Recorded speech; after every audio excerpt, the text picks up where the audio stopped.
often we have to think about putting our ideas in the context of the people who are listening to us. If you just invented the hammer and you say, this is great, this puts nails into boards, say, okay, well, why would I want to do that? But if you explain this helps to build your home, we'll say, oh, well, I need to build a home. That's great. That helps me. I don't know what this nail thing is you're talking about, but I do know about building homes. Welcome to the Going North podcast, the podcast where you will be inspired to join the business of immortality known as authorship. I'm your host, certified self-leadership trainer, member of the Maximum Leadership Team, and best-selling author of the book, Stay the Course, DomBrightmon, and you're going to be getting some tips and techniques to advance yourself coming up next. Today's episode is sponsored by the GoingNorthPodcast.com shop. Head over to that wonderful website to pick up some merchandise. We got shirts, hoodies, mugs, t-shirts, flags, notebooks, journals, just about almost everything under the sun, even stickers and buttons indeed for your lanyards and for your decorations as well. And we got multiple designs, advance others to advance yourself. We got the GoingNorthPodcast.com logo as well as outread your competition to outlead your competition. And we even got bags too, so check out the wonderful podcast merch shop and be on the lookout for sales. They got wonderful 35% off sales spread out throughout every single month, so that way you can save even more money, so you can get more bang for your buck, so you can bang out your goals through the inspiration you're going to get today on this podcast. Check it out like a library book, my friends. And today on the Highlight Reel Builder for Authors, known as GMP, the Great, Glorious, and Glamorous, is the Going North podcast. And we got another super special, awesome human for today, courtesy of Podmatch.com, where podcast guests get to connect with podcast hosts. And if they're cool, they're freaking in. And today's guest is cooler than 10 cucumbers. And you're probably like, man, Dom, cooler than 10? I thought the joke was cooler than 2 cucumbers.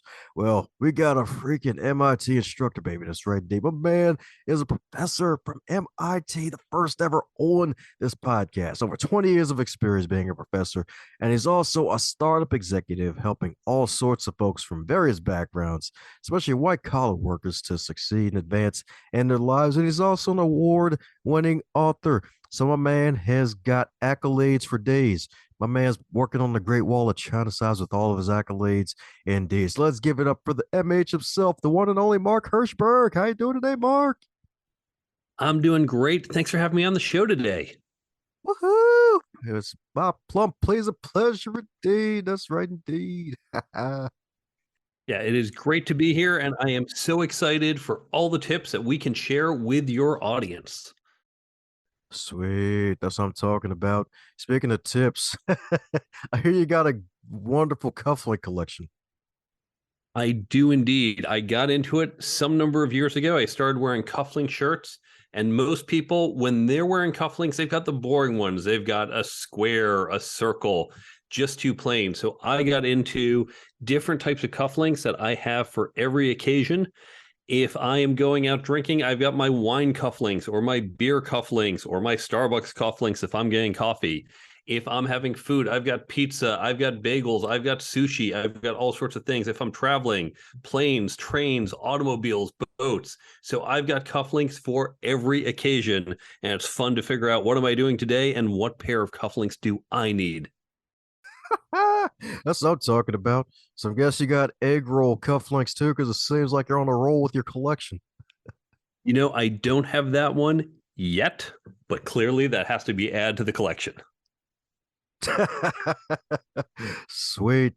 Well, speaking of a collection of cufflinks, my goodness, there's a bunch of links that led up to where you are today. So mind filling us a bit on your backstory of how you got to where you are today, since it's your first time on the show. I had a really interesting path that brought me here with you today. When I graduated from MIT back in the 90s, I started out as a software engineer. And early on, I realized I wanted to become a CTO, a Chief Technology Officer, the person in charge of all the engineers. But what I realized is that to get that job, it wasn't just about being the best engineer. there were all these other skills that I would need to be successful. Leadership, networking, negotiating, team building, communication, hiring, all these other skills. No one ever taught them to me. We hear about them.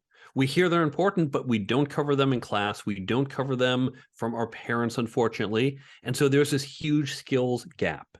And I said, all right, I've got to set out and address this gap. And I began to train myself on some of these skills. Now, we didn't have great podcasts like this back then. It was a lot harder, but I began going down that path. And as I did so, I realized these skills are not just for C-level executives. They're not just for the senior people. These skills help everyone at all levels, from executives to middle managers to entry-level people to solopreneurs. All of us benefit from these skills. So as I was developing them in myself, I realized I needed to upskill my team because we would all be better off if they also had these skills. And I began to do that. Now, I continued my career and I went on and I've helped some Fortune 500s who want to play startup, and I built a bunch of startups on my own. But as I was doing that, a funny thing happened. MIT was getting feedback from companies saying, these are the skills we're looking for, not just for MIT students, not just for college students, but universally, these are the skills we want, and we can't find them either. So at MIT, we addressed it by creating a program called the Career Success Accelerator. When I heard they were doing this, I reached out. I said, I've developed some content to train up my folks. Happy to share it with you. I really thought this would be one and done. But instead, they said, come on, give us your stuff, and why don't you help us develop some more content? So I did that, and they said, we've got these great professors, but we want practitioners as well. Can you help teach this? And so unexpectedly, in addition to my career building all these tech companies, I've also been teaching now at MIT for over 20 years. I've taught at different times at other universities. And of course, that turned into the book, the app, the speaking, and everything else I do. So I've had these great 2 careers, building the tech companies I enjoy, but also helping people develop the skills for success. Woohoo! That's right, indeed. That's success, indeed. That's right, indeed. That's right. And so many gems in there, indeed, especially the fact that, hey, they're like, man, let's get some practitioners in here. We're tired of professors getting a bad rap, dang gummit. We're going to go ahead and get some practitioners in here who have done the work, indeed. And my goodness, and it's so good that MIT made that decision, and you made that decision long ago to really build up your skill set and really your tools to really get to that point where it's like, hey, he's so good, we don't have to ignore him anymore. We can't. It's law. We have to recognize the gospel that is Mark.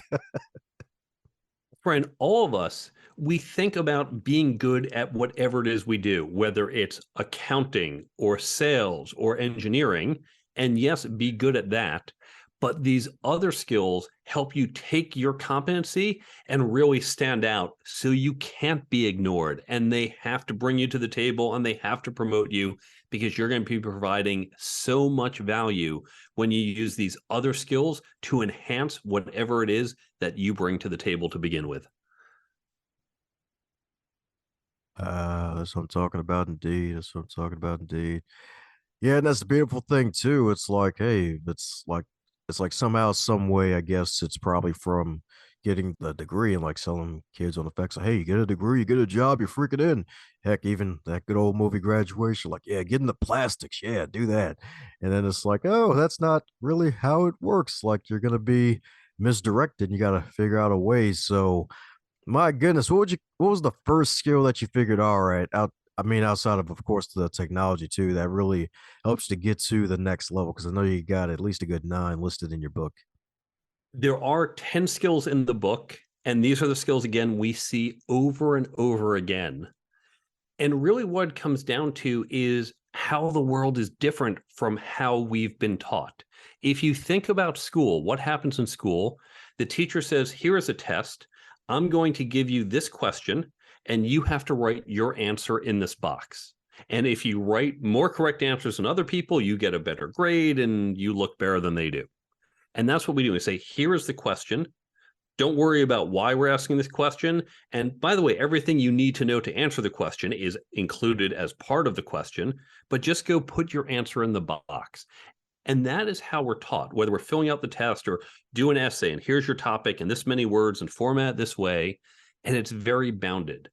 But if you think about the work we do, Whether you are a solopreneur or you're doing your side hustle, or you're part of a bigger company, your boss doesn't say, hey, here is the problem, and here's everything you need to know. And now your job is just to put the answer in this little box and come back to me, and I'll give you another problem and another little box and fill out the answer. Your boss says, hey, we got to figure out how to get more customers. Or you might be doing your side hustle thinking, how do I raise my brand and profile? You've got these open-ended challenges. You've got to think about first, is this even the right question to ask? Do I really need to improve my brand? I need more customers. Is branding the right way to do it? Or do I need to generate more leads? Or do I need more business partnerships? Boy, there's more than one way to do this. I don't even know the right way to do it. Or should I be focusing on my current customers and figuring out how to increase my rates or charge more for the value I'm bringing? So you don't even know the right question. You have to figure out, do I have the right question? And then the question I have, do I have all the resources I need to answer it? Because the teacher always gave you everything you needed or said, look in the book, it's in the chapter you just read. That's not how the real world works. And so you have to recognize, once we leave school, it is a different set of challenges. And it's funny, people who aren't just right out of school, who've been out for 5, 10, 20 years, they hear this and say, wow, I never thought of that. You know what? I guess I kind of do it, but you're right. My whole training is, you give me a question, I give you the answer, instead of saying, is this even the right question? Should we be looking at this way or a different way? Did you give me everything I need, or should I be seeking more information? So we have to recognize that what we do in our jobs is fundamentally different than how we have been taught to think in all of our formal training. And we have to switch our way of thinking to recognize it's not just, here is a formula, plug things in, get the answer, but we have to approach our problems differently. Yeah, that's right indeed. And it's so right about that. And heck, I even love what you said there about open-ended challenges, because that's really what it is. It's like, hey, and you like regular school, it's like, hey, here's the question for A, and hey, you need to find B. It's like, no, sometimes you have to go to N before you can get to B. That's right. And we do not set people up to think that way. So you need to train yourself to recognize that it's not always a linear path, or to recognize that it's not always how you get to the biggest number. It might be, how do you convince the most people to get involved? We know, for example, I work in tech. We see time and again, it's not the best technology that wins. It is the good enough technology that has the best marketing. And so Yep. it's not about, well, I have to solve the engineering better than you can to make a better project. It's that I have to do good enough, but then we have to sell it and market it. And as an engineer, no one trained me to do that. So we have to recognize it's not as linear, not as simple as how we might have been taught in school. You can say that again. It's funny enough, as you were saying that, that actually reminded me of the whole Silicon Valley TV show with the whole Pied Piper, where I guess I forgot what the guy's name was, like the main character with the software, when he was trying to sell it to random people on the street, and they could barely understand what he was talking about until out of nowhere. I think it was somebody told him, it's like, hey, it's a file compressor. And it's like, what the heck does that do? It's like, it makes your files smaller so that way you can actually get more stuff done. It's like, oh, wow. Like, okay, now it all makes freaking sense. It's like, hey, it's like that whole linear problem. It's like, hey, like helping folks to realize, like, hey, this may not be the best technology. We're going to tell them that, but hey, if we can sell them that wonderful medicine that here cures what ails them, then hey, we got it. We got them covered.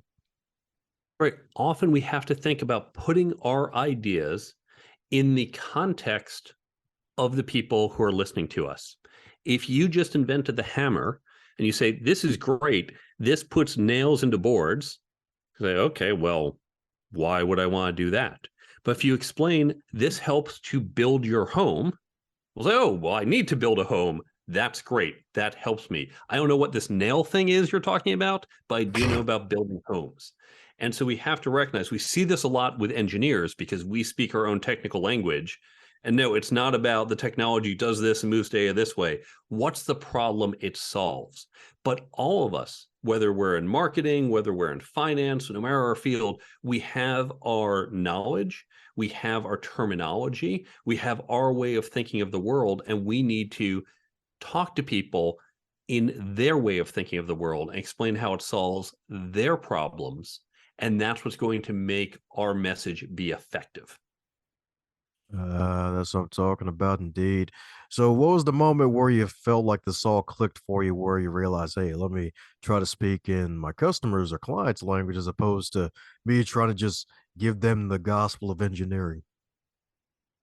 I wouldn't say there's any one moment, but I definitely recognize that communicating with people, I have to change how I speak and what I say.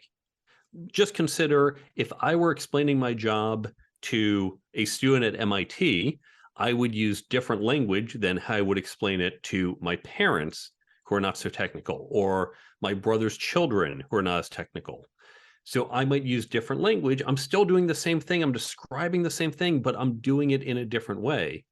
Likewise, if I have a problem at work, I say, wow, here's a big challenge. How I might explain that to a fellow engineer is different from how I would explain it to someone in the finance department, different from how I would explain it to someone in marketing or to someone in sales. It's the same problem. But if I start using those technical terms, that's what the engineer wants. The engineer says, come on, give me the details. Let's get into it. That salesperson is going to look and say, you've lost me. I don't understand half the terms you're talking about. This is a waste of my time. So I'm recognizing that different people, things are going to resonate differently. And I found over time, you get better responses when you appropriately message to your audience. Amen to that. Amen to that, indeed. So my goodness, my goodness. So for those who are listening right now, they may be thinking like, man, like this Professor Mark has been giving me some great gems so far. Like this book, I definitely gotta cop it like some handcuffs, metaphorically speaking, and really wanting to start a career plan. Like any advice for those wanting to really get their career started on a great foot by really checking out this book and that can even like brainwashing themselves with it metaphorically. Absolutely. If you think right now about your career, you probably have some job you are hoping to get down the road. Now, it might be a big title like vice president. It might be you're hoping to start your own business and then your title is founder or CEO, but there is some job you want, and there is a reason you don't have it today. And it's not a bad reason, but it might be you don't have enough experience. It might be if you want to run the whole sales team, sure, you're generating sales right now, but you need to show that you can grow a sales territory, or open a new sales territory, or launch a new product in sales, or upsell customers, whatever it is. There's a whole bunch of things you need to do before you get to the next level. And maybe the level after that, you have to show, well, now you can manage salespeople. It's great that you can grow a new territory. Can you manage people? If you do all this and that and some other things, finally you're qualified to be the vice president of sales. So recognize whatever job you want in the future, look at that job description. You don't have to have it literally in front of you. Think about what's in that. If you're not sure, go find the job description. Look at the experience, look at the knowledge, look at the skills you need, and then compare it to where you are today. And you'll find there is a skills gap.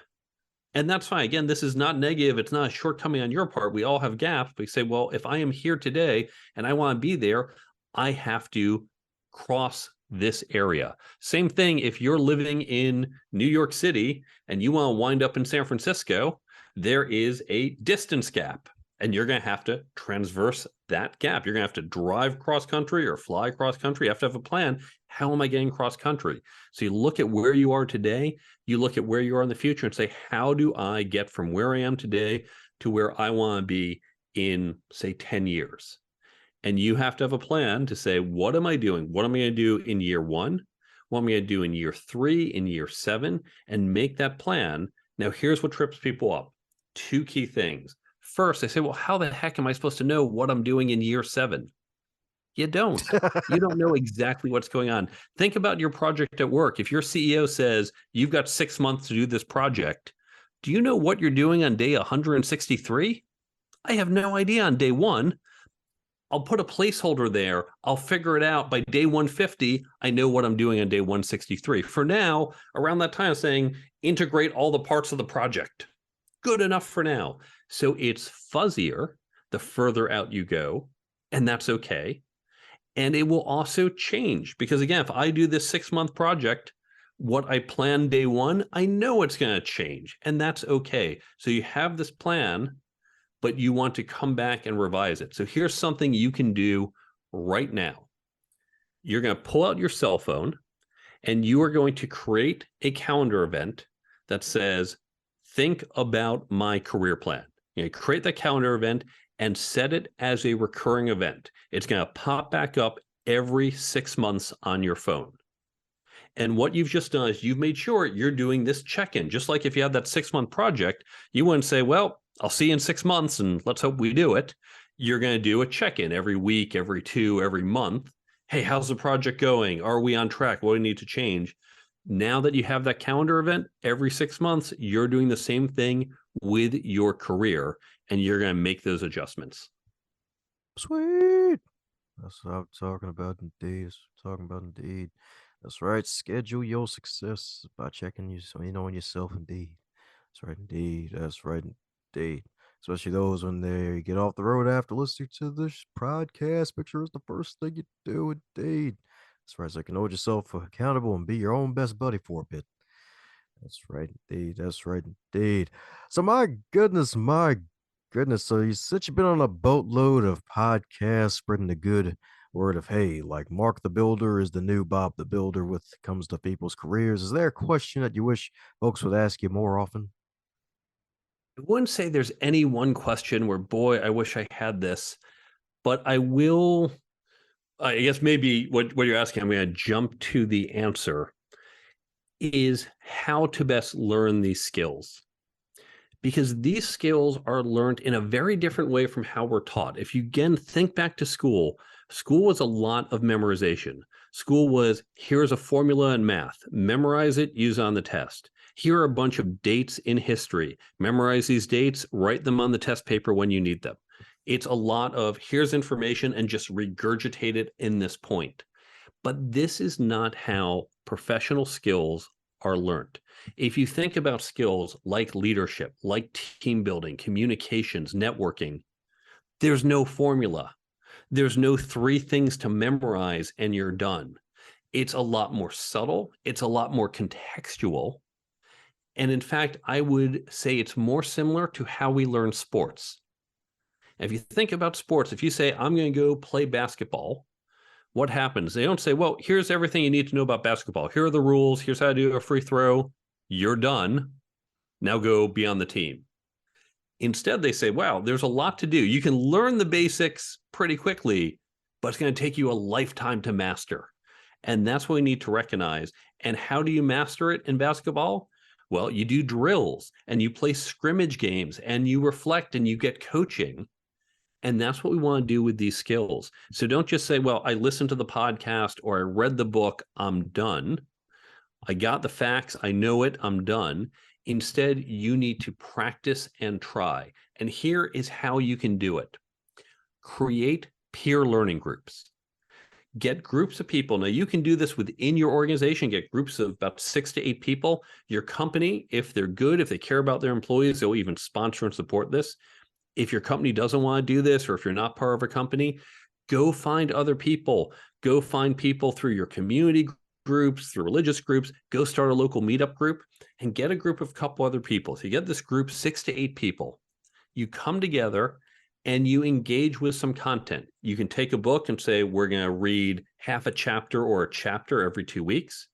If you don't want to use a book, use some articles online, use a podcast like this one, listen to the episodes, get some type of content. You all read it or listen to it together, and then you come together to discuss it. Because when we've all listened to an episode on leadership and we start talking about it, you're going to share your perspective. I'm going to say, wow, I never thought of it that way. Wow, okay, yeah, thanks. Now I'm going to really see it differently. And I'm going to share my perspective and help expand someone else's view, because there's no right and wrong answers, no formula to memorize. It's seeing all these different views, and that comes from either doing, but we can only do so much, or from these discussions and seeing other people's experiences. So these peer learning groups, that's going to really expose you to the nuances of these skills. And now here's the other thing. If you join a basketball team, they don't say, we sent you to the basketball clinic and now you're done and you can play all season and you never have to practice again. We know they say, yeah, you got to keep practicing. You got to keep training every week. You don't necessarily have to do it every week, but how many times does a company say, congratulations, here's your new role. We're going to send you to maybe a 2-day management training program. Well, now you're done. You're good for the next 5 years. You can manage anything. Of course not. You need that regular cadence. Just taking an hour every 2 weeks, come together in this group, talk about management things, talk about these ideas, share stories with other people, get their input. That's going to help you continue to practice and develop. And this is how we need to approach these skills. Oh, yeah. That's right, indeed. That's right, indeed. That's how you build those skills, indeed. And that's some solid advice, too. Because, hey, if you want to go far, have a team. Because you only go so far alone. But if you have a team with you, especially with like on one singular focus, like on one skill at a time and continuously refining it, hey, you are going to generate success a lot quicker for yourself and even keeps you sharp, too. Definitely keeps you sharp. Absolutely. And recognize that this is a lifelong journey. There is no point at which you say, I have mastered the skill. It is about getting better, getting better, getting better. And let me give you an example of how powerful this is. Suppose you are 25 years old and you're going out and you've got a job offer for $50,000. But instead of just taking the job as it is, you've gone and learned to negotiate. Now, maybe you read the chapter in my book, maybe you read a different book, maybe you read articles online, however you did, you learned to negotiate. We're not talking about you are the best negotiator in the world. You just learned a little bit about it. So instead of just saying, I'll take the job, you go and negotiate and you get yourself $1,000 more, 51,000. We can all imagine doing that. That's not a huge jump. That's totally possible. So with one 10-minute negotiation, you just got yourself $1,000 more per year. If you do nothing else, if you stay in this same job for the next 40 years, that 10 minutes of effort just got you $1,000 more for 40 years. In 10 minutes, you just got yourself $40,000. But of course, you're not going to stay in that job for 40 years. You're going to go and get other jobs, and you're going to have promotions and raises, and you're going to negotiate those. You're going to get even more than $1,000 in those future negotiations. If you learn to negotiate, we're not talking about being the world's best negotiator. If you just get a little bit better than you are today, and you get a little more money each time, it compounds, and you could get tens of thousands, even hundreds of thousands of dollars more in your lifetime. And now I use negotiations as the example because we can do the math. We can say $1,000, 40 years, okay, $40,000. But this is true for every one of these skills.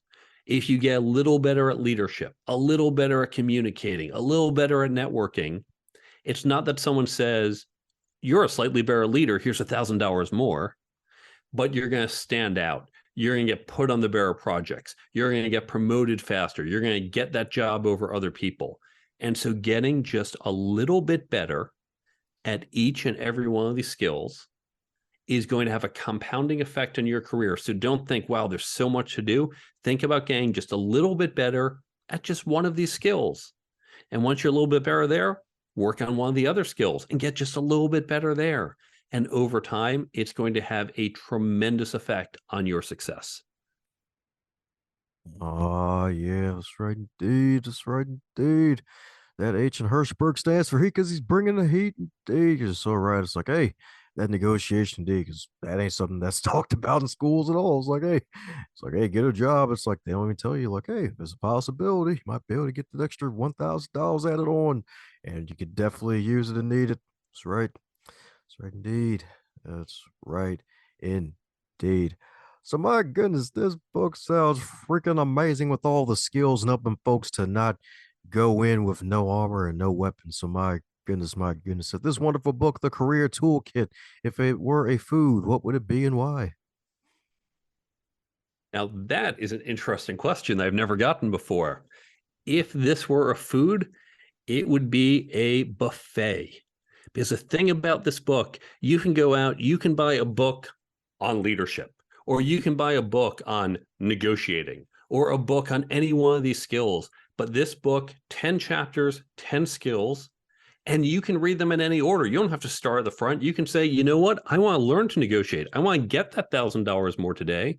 So read the couple pages of intro and then jump right to chapter 9. Skip chapters 1 through 8. You're ready to go right to negotiations. That's what you want to focus on. After you've improved in that skill, now maybe you jump back to chapter 3 about interviewing. Then maybe you go to chapter 6 on managing people. You can jump around, you can pick up in any order. So like a buffet, there's a whole bunch of things to choose from, and you can pick and choose what you want when you want it, but it's all there for you. Sweet. That's what I'm talking about, indeed. The whole buffet. That's right, indeed. All you can eat. And not just all you can eat for a couple hours before they kick you out the restaurant. This is all you can eat for life. That's right, indeed, because skills can be refined. Indeed. There's always going to be something you forget. And plus, kind of goes back to what Mark mentioned earlier about the open-ending challenges. It's like, hey, it's an open end for your skills. There's no limit to how far you can go and grow. Indeed. That's right. Indeed. That's right. Indeed.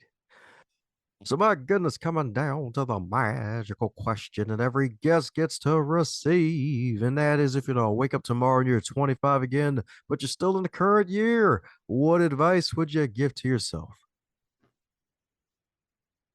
I would go back and say, you spent all this time learning mechanical skills. Now, for me, the mechanical skills was software engineering. For you, it might be accounting, it might be marketing, it might be operations. It's whatever your role is. There are certain skills that you know how to do that the rest of us don't. And that's great, and learn those skills. But then there are these fundamental skills that we've been talking about: the communication, the leadership, the networking. Those skills matter too. And unfortunately, we only focus on the mechanical skills. It is important that we focus on these other skills because they're going to give us that lift. They're going to give us that compounding effect that's really going to accelerate us through our career. So don't stop learning whatever your field is, but make sure to supplement it with all these other skills. Woohoo! That's what I'm talking about, indeed. Them supplements, indeed. That's right, indeed. That's right. If you want the vitamin for your career, that's right. The whole dang bottle. That's right. My man, Mark has got you covered. That's right, indeed. Got you covered like 10 blankets. That's right, indeed. That's right, indeed. So, for those who need snag some copies of your marvelous book and keep up with your journey, especially if you decide to publish even more great content for folks to devour and grow from, what's the best way for folks to do so? You can go to my website, thecareertoolkitbook.com. And at that website, you can see where to buy it, Amazon and other places. You can follow me on social media, or again, touch with me if you have a question. I've got a blog with new content each week. I've got a free app that contains some of the great advice from the book. And there's a whole page of free resources that you can just download and use as you need them. All of this is at thecareertoolkitbook.com. Woohoo! Sweet. So there you have it, folks. CareerToolkit.com. That's a CareerToolkit.com. And Dave, we're going to put a link to that in the show notes, as well as where you can buy the book. So that way you can add it to your library of success. That's right, indeed. That's right, indeed. It's the name of the game. We're making a giant force to wonderful humans, giving positive shade to people to keep them cool during the metaphorical summer. So that's right, indeed. And you'll do just that with my man Mark is doing, indeed. So, any parting words before we close up shop? These skills, as we said before, are ones that are best learned not by yourself, not just trying to memorize what's in my book or any other book, but learn it with other people. And if you don't want to use my book, use other content, use free articles, use podcast episodes like this, but discuss these ideas with other people, because that's how you're going to best learn, retain, and continue to grow. Thanks a bunch for investing your time by listening to this wonderful podcast today. I hope you enjoyed it, and if you really did, do me a solid and leave a review or share this episode with at least 3 people that you think would get some value out of today's content.